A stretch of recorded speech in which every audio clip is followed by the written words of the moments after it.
সকলে দরুদ শরীফ পড়ে আল্লাহুম্মা সাল্লি আলা সাইয়্যিদিনা নাবিয়িনা ওয়া শাফিঈনা ওয়া হাবিবিনা মাওলানা মুহাম্মদ সাল্লাল্লাহু আলাইহি ওয়া আলা আলিহি ওয়া আসহাবিহি ওয়া বারাকা ওয়া সাল্লাম। আল্লাহুম্মা সাল্লি আলা সাইয়্যিদিনা নাবিয়িনা ওয়া শাফিঈনা ওয়া হাবিবিনা মাওলানা মুহাম্মদ সাল্লাল্লাহু আলাইহি ওয়া আলা আলিহি ওয়া আসহাবিহি ওয়া বারাকা ওয়া সাল্লাম। আউযু বিল্লাহি মিনাশ শাইতানির রাজীম। বিসমিল্লাহির রাহমানির রাহিম। وَإِذَا لَقُوا الَّذِينَ آمَنُوا قَالُوا آمَنَّا وَإِذَا خَلَوْا إِلَى شَيَاطِينِهِمْ قَالُوا إِنَّا مَعَكُمْ إِنَّمَا نَحْنُ مُسْتَهْزِئُونَ اللَّهُ يَسْتَهْزِئُ بِهِمْ وَيَمُدُّهُمْ فِي طُغْيَانِهِمْ يَعْمَهُونَ صدق الله مولانا العظيم। আলহামদুলিল্লাহ, আমরা আল্লাহ তাআলার দরবারে শুকরিয়া আদায় করছি যে আল্লাহ রাব্বুল আলামিন আমাদেরকে আবারও এক সপ্তাহ পর মহান কোরআনুল কারীমের মজলিসে আমাদেরকে বসার তৌফিক দান করেছেন। সকলে বলি আলহামদুলিল্লাহ। গত সপ্তাহে আমরা আলোচনা করেছিলাম সূরাতুল বাকারার 13 নম্বর আয়াত, ওয়াইদা কিলা লাহুম আমিনু কামা আমানান নাস ক্বালু আনুমিনু কামা আমানাস সুফাহা আলা ইন্নাহুম হুমুস সুফাহা ওয়ালাকিন লা ইয়ালামুন। এই আয়াত সম্পর্কে যেখানে আল্লাহ তাআলা বলতেছিলেন যে যখন মুনাফিকদেরকে বা কাফেরদেরকে বলা হয় যে তোমরা ঈমান আনো যেমনটি লোকজন ঈমান আনছে, ঈমানদারেরা যেমনটি ঈমান আনছে সেভাবে তোমরাও ঈমান আনো, এই কথা যখন তাদেরকে বলা হয় তারা বলে যে আমরা কি ওই সমস্ত লোকদের মতো ঈমান আনবো যারা বোকা, যারা নির্বোধ, যারা অজ্ঞ, যারা কিছু বুঝে না। আল্লাহ তাদের কথার জবাবে বলতেছেন যে আলা, কখনোই নয়, ইন্নাহুম হুমুস সুফাহা ওয়ালাকিন লা ইয়ালামুন, যে তারাই হচ্ছে নির্বোধ কিন্তু তারা এটা বুঝে না, তারা এটা জানে না। এখানে আমরা গত সপ্তাহে অনেক সময় আমাদের চলে গেছিল, এই জন্য একটা বিষয় আমাদের এখানে আলোচ্য বিষয় রয়ে গেছে, সেটা হচ্ছে যে এখানে আসুফাহা শব্দের অর্থই হচ্ছে নির্বোধ, অবুঝ, যে বুঝে না। তো এখন পরবর্তীতে আবার যে আল্লাহ তাআলা বললেন লা ইয়ালামুন, কিন্তু তারা জানে না। এখানে দেখেন কেমন যেন একই বিষয় দুইবার বলা হয়েছে, কারণ সাফিহুন শব্দের অর্থই হচ্ছে নির্বোধ, যে বুঝে না, যে জানে না, বোকা। আবার লা ইয়ালামুন শব্দের অর্থ হচ্ছে তারা জানে না। তাহলে দুইটা কেমন জানি একই অর্থ দিতেছে। তো এখানে এই বিষয়টা কেন করা হইল? যে কোনো একটা বললেই তো হইতো, যে কোনো একটা বললেই তো এখানে যথেষ্ট ছিল যে তারা জানে না। তাহলে সাফিহও বলা হইল বা সুফাহাও বলা হইল, আবার লা ইয়ালামুনও বলা হইল। এইটা কেন বলা হইল? এই ব্যাপারে মুফাসসিরিনে কেরাম বলেন যে এখানে বালাগাতের একটা বিষয় ব্যবহার করা হয়েছে। বালাগাত বলা হয় আরবির ভাষার সৌন্দর্য বা আরবি ভাষার যেই আপনার শাস্ত্রীয় গুণাবলী সম্পৃক্ত যে বিষয়টা, ওইটাকে বালাগত বলা হয় আর কি। তো এখন বালাগতের কোন বিষয়টা এখানে আল্লাহ তাআলা খাটিয়েছেন সেটা হচ্ছে সনাআতে তবাক। সনাআতে তবাক বলা হয় যে বিপরীতমুখী দুইটা জিনিসকে একত্রিত করা, অর্থাৎ দুই মুখে চলতেছে এমন দুইটা জিনিসকে একত্রিত করা। যেমন ধরতে পারেন যে নদীর একটা স্রোত, একটা চলতেছে উত্তর দিকে, একটা দক্ষিণ দিকে, এখন দুটোটা স্রোতকে না একত্রিত করা, বিষয়টা অনেকটা এরকম যে বিপরীতমুখী দুইটা জিনিসকে একত্রিত করা। এটা কেন করা হয়? যে ওই বিষয়ে অতিরিক্ত গুরুত্ব বোঝানোর জন্য, অতিরিক্ত তাকিদ বোঝানোর জন্য। এখন আল্লাহ তাআলা এখানে যে তারা সাফি, তারা নির্বোধ, এখন তারপরে আবার বলতেছে যে তারা যে নির্বোধ, এই মূর্খতা, তাদের মধ্যে যে নির্বোধ বা মূর্খতা বা অবুঝ যে মন মানসিকতা, এটা যে তাদের মধ্যে জমা হয়ে রয়েছে, এটা তারা নিজেরাও জানে না। আমাদের বাংলাদেশে বা বাঙালিরা একটা কথা বলে, সে কি যে জানে না তাও জানে না। এই বিষয়টাই আসলে এখানে আল্লাহ তাআলা প্রয়োগ করেছেন, যে তারা যে কি জানে না সেটাও তারা জানে না, যেটাকে আরবিতে বলা হয় জাহলে মুরাক্কাব। মানে একদম মূর্খতার সর্বনিম্ন স্তরে যে সমস্ত লোক থাকে তাদেরকে বলা হয় জাহলে মুরাক্কাব অথবা জাহেলে মুরাক্কাব। জাহেল মানে হচ্ছে মূর্খ, আর জাহাল মানে হচ্ছে মূর্খতা। তো জাহেলে মুরাক্কাব হইল এমন ব্যক্তি যে একদম মূর্খতার সর্বনিম্ন স্তরে থাকে, যে কোনো কিছুই বুঝে না। সে যে বুঝে না সেটাও বুঝে না, সে যে বুঝে না নিজেকে খুব বড় পণ্ডিত মনে করে, মনে করে কি খুব অনেক কিছু বুঝি, আসলে সে বুঝে না, কি যে বুঝতেছে না সেটাও বুঝতেছে না, এরকম নির্বোধ আর কি। তো যাই হোক, এখন আমরা পরবর্তী আয়াতে যাচ্ছি। ইনশাল্লাহ আজকে আমরা 2 আয়াত শেষ করে দিব। এই পৃষ্ঠা 15 নম্বর আয়াত পর্যন্ত আমরা শেষ করবো, যতটুকু তেলাওয়াত করেছি। পরবর্তী আয়াতে আল্লাহ তাআলা বলতেছেন, ওয়াইদা লাকুল্লাযীনা আমানু, যখন তারা সাক্ষাৎ করে ওই সমস্ত লোকের সাথে যারা ঈমান এনেছে, কলু, তখন তারা বলে আমান্না, আমরা ঈমান এনেছি। মুনাফিকরা, ইদা শব্দের অর্থ হচ্ছে যখন, লাকু শব্দটা আসছে আল লিকাউ থেকে, লাকা ইয়ালকি, লাকিয়া ইয়ালকা শব্দের অর্থ হচ্ছে যে সাক্ষাৎ করা, একে অন্যের সাথে মোলাকাত করা, সাক্ষাৎ করা, মোলাকাত। এই মোলাকাত শব্দটাও কিন্তু এই আল লিকাউ থেকে আসছে, আরবি শব্দ এটা, কিন্তু বাংলাতেও ব্যবহার হয় মোলাকাত। ভাই কি অবস্থা, অনেকদিন আপনার সাথে মোলাকাত হয় না। তো এই মোলাকাতটা এটা এই শব্দ থেকেই আসছে, এটা আরবি শব্দ মোলাকাত শব্দটা। তো যখন তারা ইমানদারদের সাথে মোলাকাত করে, সাক্ষাৎ করে, তখন তারা কি বলে, আমান্না, আমরা তো ঈমান আনছি। ওয়া ইদা খালাউ, এবং যখন তারা খালি হয়, নীরবে মিলিত হয়। খলা ইয়াখলু শব্দের অর্থ হচ্ছে নীরব হওয়া, মুক্ত হওয়া, বা নীরবে কোনো জায়গায় একত্রিত হওয়া, এরকমটা অর্থ দেয়।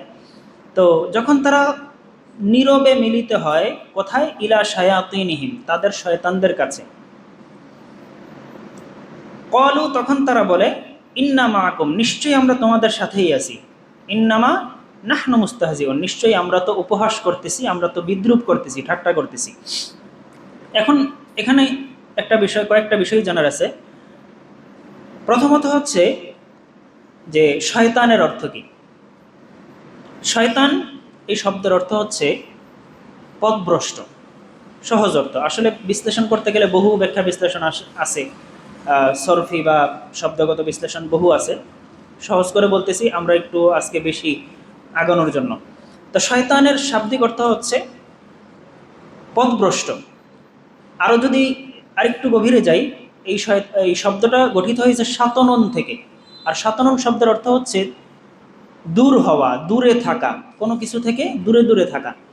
তো শয়তান এই জন্য বলা হয় যে শয়তান সকল ভালো কাজ থেকে দূরে থাকে, ভালো কাজের ধারে কাছে সে যায় না, সব মন্দ কাজের মধ্যে সে আগে ভাগে থাকে। এখন শয়তান তাহলে কারা বা কাদেরকে বোঝানো হয়েছে? তো এখানে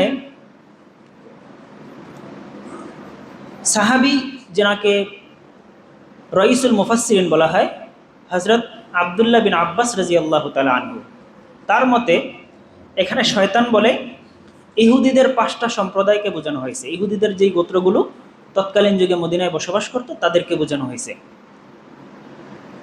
আবার কোনো মুফাসসিরিনে কেরাম বলেছেন যে এখানে শয়তান বলতে উদ্দেশ্য হচ্ছে মোনাফিক সর্দার যারা আছে, আব্দুল্লাহ বিন উবাই সহ আরও মোনাফিক সর্দার বা নেতৃস্থানীয় যে সমস্ত মোনাফিক ছিল তাদের উদ্দেশ্য করে আল্লাহ তাআলা বলেছেন।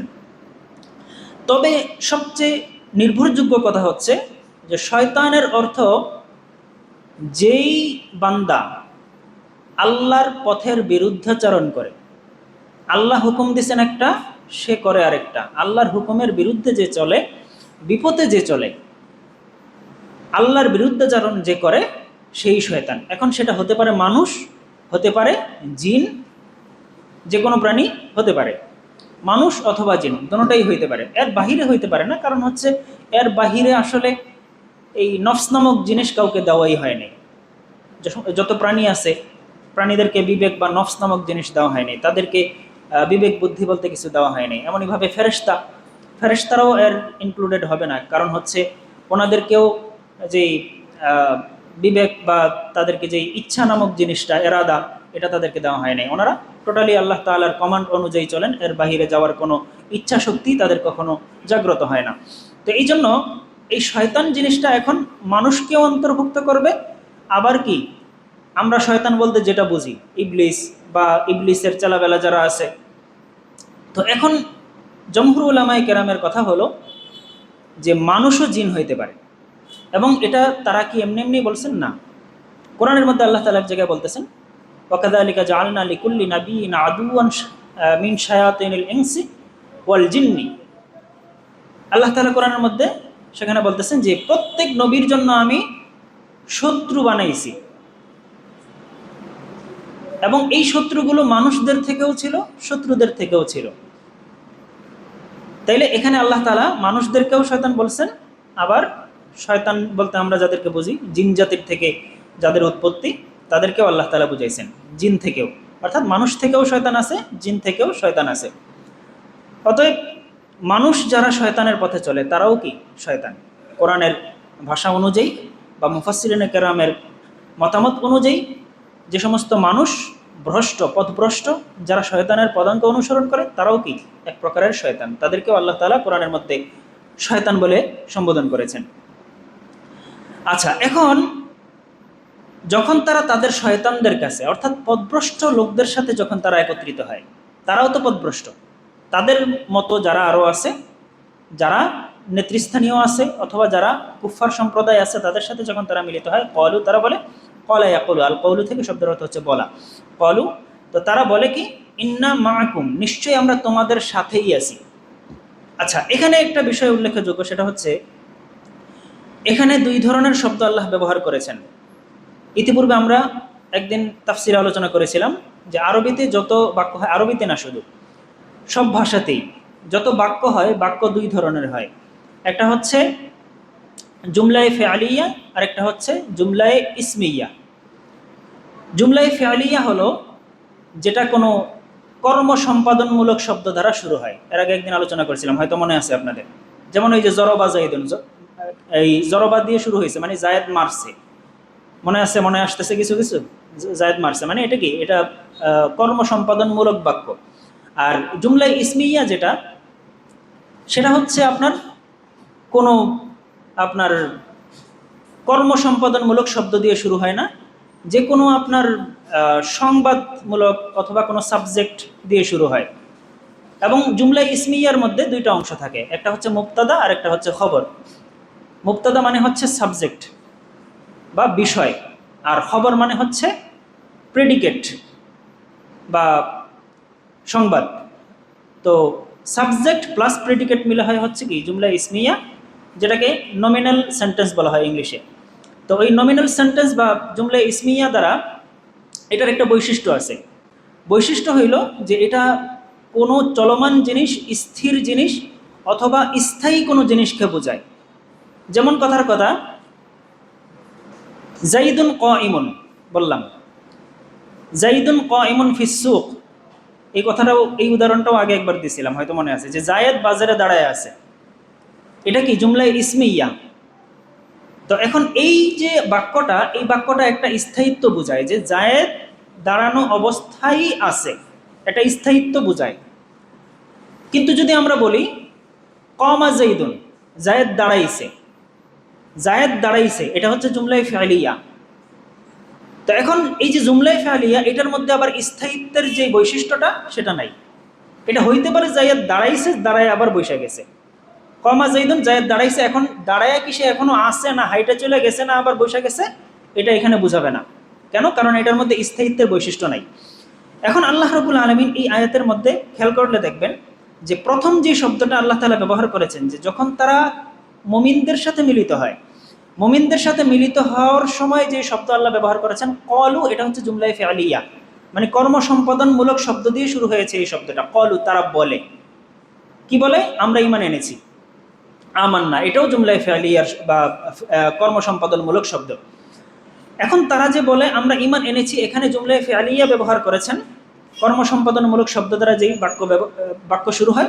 আর পরবর্তী যেটা বলেছেন যে ইন্না মাআকুম, এটা আবার জুমলায়ে ইসমিয়া, যেটা মুবতাদা খবর বা সাবজেক্ট এবং অবজেক্ট মিলে যেটা গঠিত হয়, সাবজেক্ট প্লাস অবজেক্ট ইংলিশে, যেটাকে আপনার ভার্বাল সেন্টেন্স বলা হয়, ভার্ব এবং সাবজেক্ট মিলে যেটা সংগঠিত হয় আর কি। তো এখন আল্লাহ তাআলা প্রথমে জুমলাই ফিআলিয়া ব্যবহার করেছেন, দ্বিতীয়টাতে কি জুমলাই ইসমিয়া ব্যবহার করেছেন। এটা বলে বা এই শব্দ ব্যবহারের তারতম্যের দ্বারা আল্লাহ তাআলা এই দিকে ইঙ্গিত করেছেন যে যখন তারা ইমানদারদের কাছে যায়, তারা বলে আমরা তো আগে কাফের ছিলাম, আমরা তো আগে অবিশ্বাসী ছিলাম, আমরা তো আগে তোমাদের বিরুদ্ধে ছিলাম, কিন্তু আমরা ভালো হয়ে গেছি, আমরা ভালো হয়ে গেছি, আমরা নতুন করে তোমাদের লাইনে ঢুকে গেছি, আমরা তোমাদের সাথে আমরা এখন থেকে আছি। দেখেন এখানে কিন্তু নতুন করে একটা জিনিস বোঝানো হচ্ছে, যেটা নতুন, এটা স্থায়ী না। কিন্তু অপরদিকে যখন তারা কাফেরদের কাছে যায়, যখন তারা তাদের নেতাদের কাছে যায়, আব্দুল্লাহ বিন উবাইয়ের কাছে যায়, মোনাফেক সর্দারদের কাছে যায়, তখন তারা কি বলে? ইন্না মাআকুম। সেখানে আবার তারা কি জুমলা ইসমিয়া আল্লাহ তাআলা ব্যবহার করে এখানে পার্থক্যটা বুঝাইছেন যে আমরা আগেও তোমাদের সাথে ছিলাম, এখনো তোমাদের সাথে আছি, ভবিষ্যতেও কি তোমাদের সাথে থাকবো। অর্থাৎ তাদের এই কুফরটা হচ্ছে স্থায়ী, কিন্তু ইমানটা তাদের স্থায়ীও না এবং সত্যও না। এই দিকে আল্লাহ তাআলা ইঙ্গিত করেছেন তাদের এই কথার মাধ্যমে, যে তারা যখন এই কাফেরদের কাছে যায় তখন তারা এই জুমলা ইসমিয়া ব্যবহার করে যে আমরা আগেও তোমাদের সাথে ছিলাম, এখনো আছি, ভবিষ্যতেও তোমাদের সাথেই থাকবো। তাইলে মুসলমানদের সাথে যে যাইয়া তোমরা বললা যে আমরা ইমান আনছি, আমরা ইমান এনে ফেলছি, আমরা মুসলমান হয়ে গেছি, এটা কেন বললা? এটা কেন বললা? এটার উত্তর সামনে দিতেছে। আচ্ছা, এখানে আরেকটা বিষয় দেখেন যে ইন্না মাআকুম, এখানে শুধু জুমলাই ইসমিয়াই ব্যবহার করা হয়নি, এখানে তাকিদ সহকারে ব্যবহার করা হয়েছে। ইন্না, ইন্না, আন্না এই শব্দগুলো তাকিদের জন্য ব্যবহার হয়, গুরুত্ব আরোপ করার জন্য, তারা গুরুত্ব দিয়ে বলে।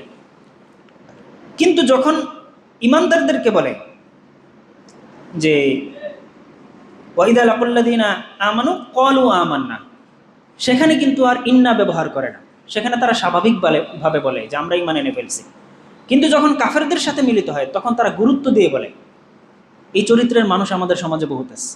দেখবেন যে যখন বিভিন্ন স্বার্থের সময় আসে, বিভিন্ন নির্বাচনের সময় আসে, আইসা মসজিদ মাদ্রাসা বিভিন্ন এরকম ইমানদারদের জনসমাগমের মধ্যে আইসা বলে আসি হুজুর আসি, চালায় যান, আমরা আমরা তো ইমানদার মানুষ, দৈনিক 70-80 রাকাত তাহাজ্জুদ নামাজ পড়ি, বলে না অনেকে? তা আমরা কিন্তু দৈনিক 70-80 রাকাত তাহাজ্জুদ নামাজ পড়ি। হ্যাঁ, আমাদেরকে আপনারা তাগুত বলেন, আমাদেরকে আপনারা করেন যে আমরা কাফের হয়ে গেছি, আমরা ইসলামের বিরুদ্ধে কথা বলি না, আমি তো আপনাদের সাথেই আছি। কিন্তু আবার যখন তারা ওই ভারতের দাদাদের সাথে মিলিত হয়, আর কি বলেন, তো এই বলদদেরকে আর কি আমরা না করছি, ঠাট্টা করছি ওদের সাথে, এগুলো তো মানে রাজনৈতিক লেকচার, এগুলো রাজনৈতিক লেকচার দিছি, এছাড়া কিছুই না, আমরা তো আপনাদের সাথেই আছি। তো দেখেন কোরআনের এই আয়াতগুলো ১,৫০০ বৎসর আগে নাজিল হয়েছে, কিন্তু এইগুলো ইউজফুল হবে কতদিন? কিয়ামত পর্যন্ত। এবং কিয়ামতের পরেও এই কোরআন ধ্বংস হবে না। কোরআন আল্লাহ তাআলা উঠাই নিয়ে যাবেন, পৃথিবীর সব ধ্বংস হয়ে যাবে, কিন্তু কোরআন ধ্বংস হবে না। তো আল্লাহ তাআলা এই আয়াতগুলো এমনি এমনি দিছেন এমন না। কোরআনের এই আয়াতগুলো যে আল্লাহ তাআলা শুধুমাত্র ওই যে ওই যুগের লোকদের অবস্থা আমাদেরকে জানাইছেন, মুক্তাদা খবর নাও, তোমাদেরকে সংবাদ দিছি, বাস তোমরা সংবাদ জানছো, হয়েছে শেষ, এর মধ্যেই কি সীমাবদ্ধ না। অনেক সংবাদ এরকম আছে, আমরা বাজারে গেছি, এই শুনছো কি করছে, অমুকে কি করছে, অমুকের বাপে কি করছে, এটা করছে, অমুকের মায়ে কি করছে, এটা করছে। এখন আপনি যাই না ভাই, কি লাভ হয়েছে? অমুকের মা কি করছে, তমুকের বাপ কি করছে, অমুকের বোন কি করছে, আচ্ছা এটা যাই না আপনার কোনো লাভ হয়েছে? হ্যাঁ, অমুকের বউ আরেকজনের সাথে পালায় গেছে, আচ্ছা অমুকের বউ আরেকজনের সাথে পালায় গেছে, এটা জেনে আপনার কি লাভ হয়েছে? লাভ হয়েছে? লাভ হয় নাই। অহেতুক কথাবার্তা ভাই, অহেতুক সংবাদ। কিন্তু এই কোরআনের প্রতিটা সংবাদ কোনোটাই অহেতুক না, কোনোটাই অপ্রয়োজনীয় না।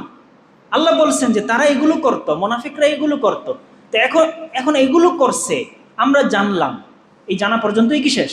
না, জানা পর্যন্ত শেষ না, বরং আল্লাহ তাআলা এটা আমাদের জন্য শিক্ষা দিয়ে দিয়েছেন যে কিয়ামত পর্যন্ত তোমাদের মধ্যে এই শ্রেণীর লোক থাকবে, এই ধরনের মুনাফিক থাকবে, যে তোমাদের ওয়াজ মাহফিল আইসা সভাপতির আসনে বসবে, আবার মন্দিরে যাইয়া শিরিকের আড্ডার মধ্যেও সভাপতির আসনে বসবে। তোমাদের এখানে আইসা ৮০ রাকাত তাহাজ্জুদের কথা বলবে, আবার মন্দিরে যাইয়া বলবে কি, মা দুর্গা গজে চড়ে এসে আমাদের ফসল ভালো করে দিয়ে গেছেন, বলেন নাউজুবিল্লাহ। আছে না? নাকি বানায় বলতেছি? আমি সবগুলো বাস্তব বলতেছি, একটা বানায় বলতেছি না, যেগুলো ঘটছে অলরেডি, যেগুলো আমাদের দেশে ভাইরাল হয়েছে, যেগুলো আমরা জানি সবাই, এগুলো বলতেছি। আরো তো কত আছে, হাজার হাজার আছে, সেগুলো বলতেছি না। তো আল্লাহ তাআলা এই জন্যই আয়াতগুলো দিয়েছেন যে এই শ্রেণীর মানুষ তোমাদের কিয়ামত পর্যন্ত থাকবে, ইমানদারদেরকে তারা তাদের সাথে বিদ্রুপ করবে। তো এখন যেটা বলতেছিল যে তাইলে তোমরা কেন বললে যে আমরা ঈমান আনছি, সেই উত্তর এখন দিচ্ছে, ইন্নামা নাহনু মুস্তাহজিউন, নিশ্চয়ই আমরা বিদ্রুপ করতেছি, আমরা উপহাস করতেছি, তাদেরকে বলদ বানাইতেছি, মুসলমানদেরকে আমরা বোকা বানাইতেছি। এখন এই আয়াতের আবার একটা শানে নজুল আছে। শানে নজুল বুঝেন তো? মানে কোন প্রেক্ষাপটে আয়াতটা নাজিল হয়েছে, কেন এই আয়াতটা নাজিল হয়েছে। হাদিসের মধ্যে বর্ণিত হয়েছে যে একবার সাহাবায়ে কেরামদের একটি দল ইহুদিদের গোত্রের ভিতর দিয়ে অতিক্রম করতেছিল। তো আবদুল্লাহ বিন উবাই, যে মুনাফিক সর্দার, সে তার সাঙ্গপাঙ্গ, তার চেলাবেলাদেরকে ডেকে বলল, এই শোনো শোনো, আসো এদিকে আসো, দেখো আমি তাদেরকে কিভাবে বলদ বানাই, নাউজুবিল্লাহ, দেখো আমি মুহাম্মদের সাথীদেরকে কিভাবে বলদ বানাই, দেখো। এই কথা বইলা আবদুল্লাহ বিন উবাই আইসা হযরত আবু বকর রাদিয়াল্লাহু আনহুকে তার সাথে আইসা মোলাকাত করছে, হাত মিলায়া, হাতে হাত মিলায়া বলতেছে, মারহাবান ইয়া সাইয়্যিদা বনি তামিম, হে বনি তামিমের সর্দার, আপনাকে স্বাগতম, আপনাকে মোবারকবাদ, আপনি আসছেন, আমাদের সৌভাগ্য। হ্যাঁ, হে নবীর গারে গারে সাউরের সাথী, গারে সাউরের মধ্যে আবু বকর রাদিয়াল্লাহু আনহু আল্লাহর নবীর সাথে ছিলেন হিজরতের সময়, নবীর সাথী, আপনাকে স্বাগতম। হে অমুক সাহাবি, হে এমন সাহাবি যে আল্লাহর রাস্তায় যে নিজের জানমাল সব কিছু বিলায়ে দেয়, তাকে স্বাগতম। এইভাবে অনেক গুণাগুণ বর্ণনা করে আবু বকর রাদিয়াল্লাহু আনহুকে কি করতেছিল, সে পাম্পট্টি দিতেছিল। এরপরে আবু বকর রাদিয়াল্লাহু আনহুর হাত ছেড়ে ধরছে ওমর রাদিয়াল্লাহু আনহুর হাত। একই কথা, হে বনু আদিয়ের সর্দার, ওমর ফারুক রাদিয়াল্লাহু আনহু বনু আদিয়ের সর্দার ছিলেন, বলতেছে, হে বনু আদিয়ের সর্দার, আপনার সর্দার, আপনাকে স্বাগতম, আপনি মুহাম্মদের এক কঠিন আপনি যোদ্ধা, হাতিয়ার। এবং এইভাবে বিভিন্নভাবে ওমর রাদিয়াল্লাহু আনহুকেও কি পাম্পট্টি দিচ্ছে। এরপরে ওমর রাদিয়াল্লাহু আনহুর হাত ছেড়ে ধরছে আলী রাদিয়াল্লাহু আনহুর হাত, তাকে তার হাত ধরেও, হে মুহাম্মদের চাচাতো ভাই, তোমাকে স্বাগতম, তুমি আমাদের কাছে আসছো। এইভাবে সে এইভাবে পাম্পট্টি দিয়া দিয়া তারপরে মুসলমানদেরকে সেখান থেকে যখন বিদায় করছে, তখন সে হাসাহাসি করে বলতেছে, দেখছো কিভাবে তাদেরকে বলদ বানাইছি, হ্যাঁ, তারা তো মনে করছে সত্যি আমি তাদের প্রশংসা করছি, আসলে তো আমি তাদেরকে বোকা বানাইছি, বলেন নাউজুবিল্লাহ। তো ওই ঘটনার প্রেক্ষিতে আল্লাহ তাআলা এই আয়াতটা নাজিল করেছেন যে তারা যখন মুসলমানদের সাথে মিলিত হয়, তখন তারা এই ইমানদারের মতো কথা বলে, সুন্দর সুন্দর কথা বলে, তাদেরকে পাম্পট্টি দেওয়া কথা বলে, এই করে ফেলবো, সেই করে ফেলবো, একদম মদিনা সনদে দেশ চালায় ফেলবো, হ্যান করেঙ্গে তেন করেঙ্গে, এমন বড় বড় কথা যখন তারা ইমানদারদের সামনে আসে তখন এই কথা বলে। এরপরে যখন তারা পিছনে চলে যায়, যখন তাদের থেকে দূরে চলে যায়, তখন তারা বলে, আমরা তো তাদেরকে বোকা বানাইছি, ইন্নামা নাহনু মুস্তাহজিউন, আমরা তো তাদেরকে বোকা বানাইছি, তাদের সাথে আমরা বিদ্রুপ করছি। আল ইস্তিহজাউ, এই মুস্তাহজিউন শব্দটা আল ইস্তিহজাউ শব্দ থেকে এসছে, আর আল ইস্তিহজাউ গঠন হয়েছে হাজাউন থেকে। হাজাউন শব্দের অর্থ হচ্ছে আপনার দ্রুত করা বা দ্রুত মরে যাওয়া, এরকম ব্যাপারটা আর কি। হাজাউন শব্দের অর্থটা যেমন, বা হাজউন, আল হাজউ, এটার থেকে শব্দ আসে যেমন হাজা আর রজুল। তো হাজা আর রজুল শব্দের অর্থ হচ্ছে যে লোকটি তাৎক্ষণিক মারা গেছে, স্পট ডেট যেটাকে আমরা বলি, একদম জায়গায় মরে গেছে, স্পট ডেট, এরকম বোঝায়। তো এখন এই হাজউন থেকে আল ইস্তিহজা আসছে। তো এখানে ইস্তিহজায়ের অর্থ আমরা জানলাম কি, উপহাস করা, আর হাজউন অর্থ হচ্ছে তাড়াহুড়া করা, দ্রুত করা বা দ্রুত মরে যাওয়া, বিষয়টা এরকম। তো এখানে মুফাসসিরিনে কেরাম বলেন যে এখানে সামঞ্জস্যতাটা হলো যে যারা উপহাস করে, যারা বিদ্রুপ করে, একজন আরেকজনকে বিদ্রুপ করে, সে এটার পরিণাম না বুঝে তাড়াহুড়া করে কোনো কিছু একটা করে ফেলে। আমি যে একজনকে বিদ্রুপ করতেছি, একজন মনে করেন আল্লাহওয়ালা মানুষ, 5 ওয়াক্ত নামাজ পড়ে, কারো কোনো ক্ষতি করে না, কারো কোনো চগলখুরি করে না, কারো কোনো পিছনে করে না, গুতাগুতি করে না, এরকম একজন লোককে আপনি দেখে বলেন মোল্লা, বলে না? এই যে আপনি বলেন মোল্লা, এই যে আপনি বিদ্রুপ করছেন, আপনি জানেনও না যে এর পরিণাম আপনার কি হইতে পারে। আপনি জানেনও না, আপনি ভাবেনও নাই যে এটার ফলাফল আপনার জন্য কি হইতে পারে। অনেক বর্তমানে ইয়ং জেনারেশনের মধ্যে এই জিনিসটা বেশি হয় যে একজন 5 জন বন্ধুর মধ্যে একজন বন্ধু সে নামাজ পড়ে, দাড়ি রাখছে, নামাজ পড়ে দাড়ি রাখছে, আজান দিছে, আড্ডার মধ্যে বসেছিল, বাকি 4 জনকে রাইখা বলতেছে দোস্ত নামাজটা পড়ে আসি, অথবা বলছে দোস্ত চল নামাজ পড়ে আসি। এখন বাকি দোস্তরা বলে কি, মোল্লা, ধুর বেড়া জঙ্গি, ধুর বেড়া শিবির, এই সমস্ত কথাবার্তা কিন্তু তাকে বলা হয়। শুধু এটা আমাদের ইয়ং জেনারেশনের মধ্যেই সীমাবদ্ধ না, আমাদের রাষ্ট্রীয়ভাবেও, রাষ্ট্রীয় অবকাঠামোর মধ্যেও এমন ভাইরাস ঢুকে গেছে যে কিছু বছর আগে জঙ্গি শনাক্তের প্রাথমিক কিছু আলামত দিছিল, যে হঠাৎ করে নামাজ পড়া শুরু করছে, এটা নাকি জঙ্গি হওয়ার আলামত, বলেন নাউজুবিল্লাহ। হঠাৎ করে সে দাড়ি রেখে দিছে, এটা জঙ্গি হওয়ার আলামত। হঠাৎ করে সে গান শোনা ছেড়ে দিছে, এটা বলে জঙ্গি হওয়ার আলামত।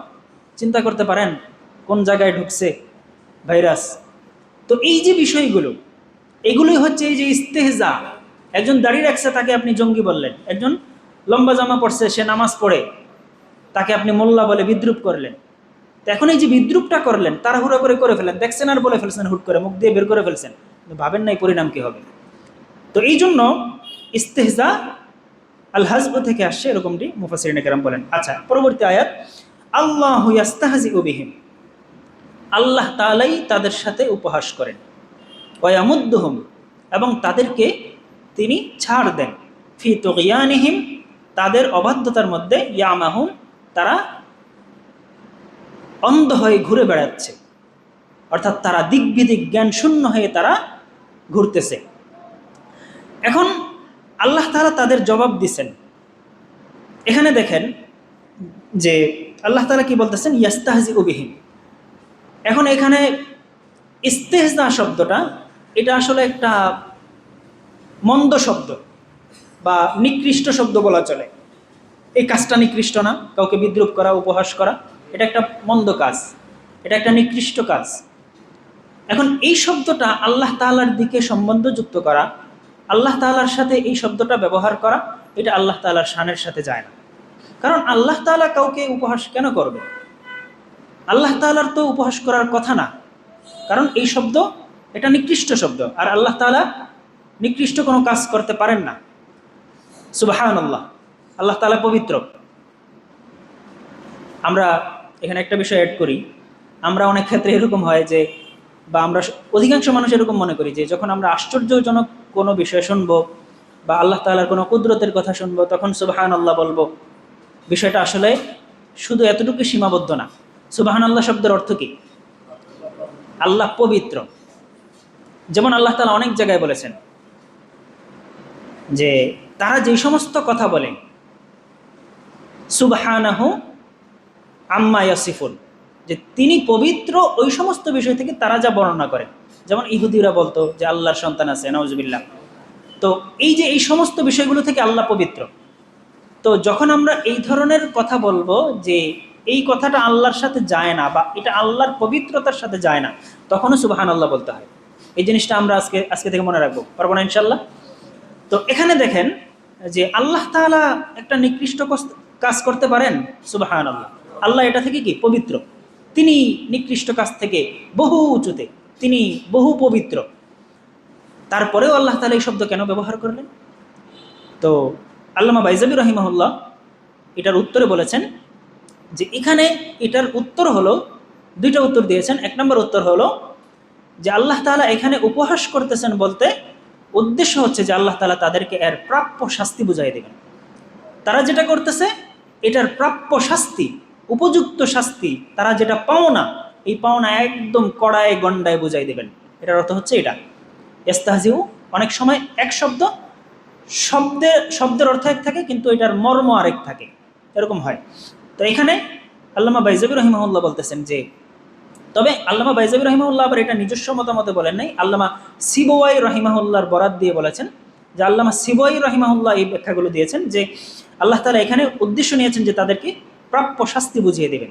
দ্বিতীয় আরেকটা উত্তর দিয়েছেন যে আল্লাহ তাআলা তাদেরকে উপহাস করতেছেন বলতে এখানে উদ্দেশ্য হচ্ছে যে আল্লাহ তাআলা তাদেরকে দুনিয়াতে যেই ছাড় দিচ্ছেন, এই যে একটু পরেই আল্লাহ তাআলা বলেছেন ওয়া ইয়ামুদ্দুহুম, তাদেরকে যে ছাড় দিচ্ছেন, তাদেরকে ঢিল দিচ্ছেন, তাদেরকে শুধু উত্তর তাদের ধন সম্পদ, তাদের সন্তান সন্ততি, তাদের ক্ষমতা বৃদ্ধি পায়, তাদের ধন সম্পদ টাকা পয়সা খালি বাড়ে, ব্যবসায়িক প্রফিট ভালো হয়, এই যে একটা তাদের উন্নতি, এই যে উন্নতি আল্লাহ তাআলা দিতেছেন, তারা মনে করতেছে কি যে বাহ, আমরা তো খুব সফল, আমরা তো সফল হয়ে গেছি, নাইলে আমাদের এত উন্নতি কেন, আমাদের ব্যবসায় উন্নতি হইতেছে, টাকা পয়সায় উন্নতি হইতেছে। এই যে একটা তাদের ধ্যান ধারণা, তাদের একটা বিশ্বাস যে আমরা উন্নতির পথে আগাইতেছি। কিন্তু আগাইতে আগাইতে আগাইতে আগাইতে এক সময় যখন তারা মারা যাবে, মারা যাওয়ার সময়ও তারা মনে করবে যে দুনিয়াতে খুব ভালো কাজ করে গেছি, দুনিয়াতে বহু ভালো কিছু করে গেছি, বহু ধন সম্পদ করে গেছি, বহু সন্তান সন্ততি রেখে গেছি। এরপরে যখন মৃত্যুর পরে পুনরুত্থিত হবে, হওয়ার পরে দেখবে হায় হায়, কিছুই তো আমার এখানে নাই। والذين كفروا أعمالهم كسراب بقيعة يحسبه الظمآن ماء حتى إذا جاءه لم يجده شيئا وجد الله عنده فوفاه حسابا। যারা কুফরি করে তারা মনে করে অনেক ভালো কাজ করতেছি, তাদের কাজগুলো হচ্ছে মরুভূমির মরুচিকার মতো। মরুভূমিতে একজন মানুষ যখন তৃষ্ণার্ত হয়ে একদম মানে গলা শুকায় মরার অবস্থা হয়, সে দূরে তাকাইলে দেখে পানির মতো দেখা যায়, চিকচিক করে। তারপরে দৌড়ে ওইখানে যায়, দেখে যে ওইখানে পানি নেই, ওইটা বালু চিকচিক করতেছিল, সূর্যের আলোর রিফ্লেকশন তার চোখে এসে লাগছে, পরে ওই মনে করছিল পানি। এটাকে বলা হয় কি মরিচিকা। তো আল্লাহ তাআলা বলতেছেন কাফেরদের যত কাজ আছে, তারা যত কাজ করে, ভালো কাজ করুক বা যে কাজগুলো করুক, যেগুলো তারা ভালো মনে করে, তারা মনে করে এই কাজগুলো খুব ভালো করতেছি, কিন্তু এগুলো আসলে শুধুই মরিচিকা, মরুভূমির মরিচিকা। তারা কিয়ামতের দিন যা দেখবে যে সেখানে আল্লাহ তাআলা ছাড়া আর কিছুই নেই, তাদের কোনো আমল সেখানে জমা হয় নাই। তখন ফাওফাহু হিসাবে আল্লাহ তাআলা তাদের হিসাব কড়ায় গন্ডায় বুঝাই দেবেন। তো এই আয়াতের মধ্যেও ইমাম বাইজাবি লিখতেছেন যে তারা যখন কিয়ামতের ময়দানে উপস্থিত হবে, তখন যাইয়া নিজেরাই বলদ হয়ে যাবে। বলে না যে আমি বলদ হয়ে গেলাম, কি দেখলাম এটা দেখে আমি নিজেই বলদ হয়ে গেছি, বলে না? তো তখন তাদের অবস্থা এরকম, যারে আমাদের তো দুনিয়াতে এত উন্নতি হইতেছিল, এত কাজ করতেছিলাম, এত কিছু আমরা দুনিয়াতে রেখে আসছি, আমরা তো মনে করছিলাম আমরা উন্নতির দিকে আগাইতেছি, কিন্তু এখানে তো আইসা বলদ হয়ে গেছি। বুঝতেছেন মানে কেমন যেন, যে তাদের এই যে বিষয়গুলো, তাদেরকে ঢিল দিতেছে, তাদেরকে উন্নতি দিতেছে, তাদেরকে সন্তান সন্ততি দিতেছে, তাদেরকে সম্পদ দিতেছে, টাকা পয়সা দিতেছেন আল্লাহ তাআলা। তো এই যে দিতেছেন, কেমন যেন এটা একটা উপহাসের মতো। আসলে আমি তোমাদেরকে উন্নতির দিকে নিয়ে যাচ্ছি না, বরং আমি তোমাদের পাপের বোঝা বাড়াইতেছি, তোমাদের পাপ পূর্ণ করতেছি, যাতে করে তোমার পাপের বোঝা পূর্ণ হইয়া শাস্তির একদম সর্বকঠিন আযাবের মধ্যে যাতে আমি তোমাদেরকে ফেলতে পারি, ওই দিকে আমি তোমাদেরকে আগাই নিয়ে যাইতেছি। কিন্তু দুনিয়াতে তারা মনে করেছিল আমরা উন্নতির দিকে যাইতেছি। তো এই বিষয়টাকেই আল্লাহ তাআলা এখানে উপহাসের মতো, এই জিনিসটা যদিও উপহাস না, কিন্তু উপহাসের মতো মনে হয়, এই জন্য আল্লাহ তাআলা এই শব্দ নিজের ক্ষেত্রে ব্যবহার করেছেন। তবে এখানে শাব্দিক অর্থ হিসেবে এই শব্দ আল্লাহ তাআলার শানে এটা ব্যবহারের অনুপযোগী। তো কেন ব্যবহার করেছেন সেই ব্যাখ্যাও আমরা জানলাম। এরপরে আল্লাহ তাআলা বলতেছেন ওয়ায়ামুদ্দুহুম ফি তুগয়ানিহিম। মুদ্দুন, মাদ্দা ইয়ামুদ্দু শব্দের অর্থ হচ্ছে কোনো কিছু শক্তিশালী করা, যেমন মাদ্দাল জাইশু ওয়া আমাদ্দাহু শব্দের অর্থ হচ্ছে সেনাবাহিনী শক্তিশালী হলো এবং সংখ্যা বৃদ্ধি পাইল। মাদ্দাল জাইশু আমাদ্দাহু শব্দের অর্থ কি? সেনাবাহিনী শক্তিশালী হলো এবং তাদের দল ভারী হইল, তাদের সেনাবাহিনী সংখ্যা বৃদ্ধি পাইল। তো এখানে মাদ্দা শব্দের অর্থ হচ্ছে কি? বৃদ্ধি পাওয়া। তো এখন আল্লাহ তাআলা কি বলতেছেন? যে তাদেরকে তিনি বৃদ্ধি করতেছেন। ফি তুগয়ানিহিম, তুগয়ান শব্দের অর্থ হচ্ছে সীমালঙ্ঘনকারী।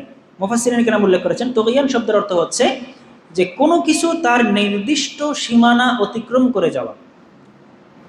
বাংলাদেশের সীমানা পার হয়ে যদি আপনি ওই পাশে চলে যান, এটাকে বলা হবে তুগয়ান দুনিয়াবী দৃষ্টিতে। শরীয়ী দৃষ্টিতে মুসলমানদের কোনো সীমানা বলতে কিছু নাই, বর্ডার কিছু নাই, বুঝতেছেন? শরীয়ত অনুযায়ী, ইসলামী শরীয়ত অনুযায়ী সারা পৃথিবীর মুসলমান একটা দেহের মতো। সারা পৃথিবীর মুসলমান দারুল মুসলিম, মুসলমানদের যত রাষ্ট্র আছে সব দারুল মুসলিম। এক মুসলমান আরেক মুসলমানের রাষ্ট্রে যাবে, কোনো অনুমতি লাগবে না, কোনো ধরনের ভিসা লাগবে না, কোনো ধরনের পাসপোর্ট লাগবে না, কিছু লাগবে না। এটা ইসলামী শরিয়া। ইসলামী রাষ্ট্রগুলোর মধ্যে কোনো বর্ডার নেই।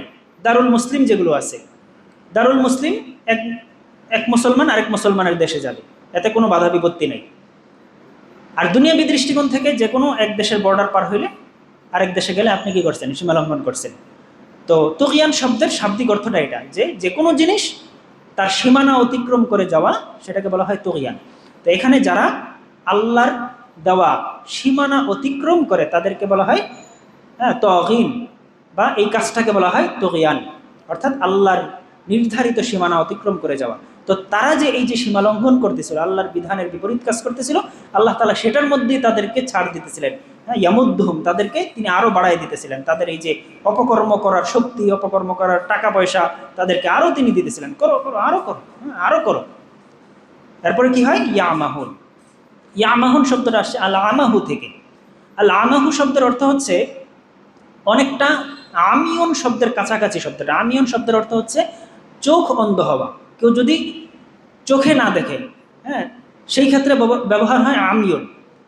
কিন্তু একই অর্থ যদি ব্যবহার হয় কলবের ক্ষেত্রে, অন্তরের ক্ষেত্রে, যে সে অন্তর দিয়ে জিনিসটা বুঝতেছে না, তখন ব্যবহার হয় আল আমাহু। অর্থাৎ ইয়ামাহুন, তারা দিক বিদিক জ্ঞান শূন্য হয়ে তারা ঘুরতেছে। অর্থাৎ তারা যে এই যে সীমালঙ্ঘনের পথে চলতেছে, তারা যে নিজেদের পাপের পূর্ণতার দিকে যাইতেছে, তারা যে ভয়ঙ্কর থেকে ভয়ঙ্করতম আযাবের দিকে তারা অগ্রসর হইতেছে, এটা তারা বুঝতেছে না। কলব দিয়ে তারা এটা দেখতেছে না, কলবের চোখ দিয়ে তারা এটা অনুভব করতেছে না। তারা দিক বিদিক জ্ঞান শূন্য হয়ে একদম অবুঝের মতো, তারা পাগলের মতো দুনিয়াতে তারা এই অপকর্ম করেই বেড়াইতেছে। তো আল্লাহ রাব্বুল আলামিন এই পর্যন্ত এই কথাগুলো বললেন। এরপরে আরও কিছু কথা আছে তাদের ব্যাপারে, যে তারা যে ব্যবসা করছিল, ব্যবসায় তারা সফল হয়নি। সামনের আয়াতে বলবেন ইনশাল্লাহ। আল্লাহ রাব্বুল আলামিন যদি আমাদেরকে হায়াতে বরকত দান করেন, আমরা আগামী সপ্তাহে ইনশাল্লাহ সূরা বাকারার 16 নম্বর 17 নম্বর আয়াত ইনশাল্লাহ চেষ্টা করবো আরও বেশি পড়ার জন্য। এই সপ্তাহে আমরা 2 আয়াত কিন্তু আমরা পড়েছি। আল্লাহ রাব্বুল আলামিন আমাদেরকে কোরআনের তাফসীরের শেষ পর্যন্ত আমাদের হায়াতকে দীর্ঘায়িত করে দিন, সকলে বলে আমিন। আল্লাহুম্মা সাল্লি আলা সাইয়্যিদিনা ওয়া নাবিয়িনা ওয়া শাফিঈনা হাবিবিনা মাওলানা মুহাম্মদ সাল্লাল্লাহু আলাইহি ওয়া আলা আলিহি ওয়া আসহাবিহি ওয়া বারাকা ওয়া সাল্লাম। আল্লাহুম্মা সাল্লি আলা সাইয়্যিদিনা ওয়া নাবিয়িনা ওয়া শাফিঈনা হাবিবিনা মাওলানা মুহাম্মদ সাল্লাল্লাহু আলাইহি ওয়া আলা আলিহি ওয়া আসহাবিহি। আলহামদুলিল্লাহি রাব্বিল আলামিন, আসসালাতু ওয়াসসালামু আলা আশরাফিল মুরসালিন। ربنا ظلمنا أنفسنا وإن لم تغفر لنا وترحمنا لنكونن من الخاسرين। আয় রব্বুল আলামিন, আশরের নামাজের পর আমরা কতিপয় গুনাহগার তোমার দরবারে হাত তুলেছি, আমাদের জীবনের গুনাহগুলো মাফ করে দাও।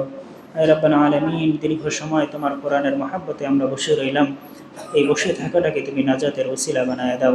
আয় রব্বুল আলামিন, কোরআন অনুযায়ী আমাদের জীবন গঠনের তৌফিক দাও। আয় রব্বুল আলামিন, সারা বাংলার জমিনে তোমার কোরআনের বিধান তুমি জারি করে দাও। সুবহান রাব্বিকা রাব্বিল ইজ্জাতি আম্মা ইয়াসিফুন ওয়া সালামুন আলাল মুরসালিন, আলহামদুলিল্লাহি রাব্বিল আলামিন।